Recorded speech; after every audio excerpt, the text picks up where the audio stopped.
નો દોર તપાસનો ધમધમાટ યથાવત છે। ચોરી કરવા ઉપયોગમાં લેવાયેલા સાધનો પોલીસે હવે રિકવર કર્યા છે। આરોપીઓએ ચોરી કર્યા બાદ સાધનોને ગટરમાં ફેંક્યા હતા। ગ્રાઇન્ડર, બેકર મશીન, કેબલ સહિતના સાધન હતા તે તમામ સામગ્રીને કબજે કરવામાં આવી છે। પોલીસે 53.58 લાખનો મુદ્દામાલ રિકવર કર્યો છે। 4 રાજ્યોમાંથી 8 આરોપીઓની પોલીસે ધરપકડ કરી છે। મુખ્ય સૂત્રધાર सूरज भरत लुहार पोलीस पकड़थी हजू पण दूर छे।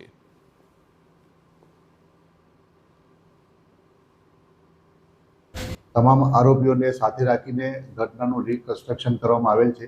આજ રોજ પંચો રૂબરૂ કિમ ચોકડી ખાતે આવેલ ગંદા પાણીની જે ગટર લાઈન છે તેમાં સર્ચ કરતા દિવાલ તોડવા માટે વપરાયેલ ડ્રીલ મશીન, ગ્રાઇન્ડર અને એક કોસ જેવો લાંબો સળિયો જપ્ત કરવામાં આવેલ છે। समाचार बनासकांठाथी, ज्यां थराद पोलीसने मळी छे खूब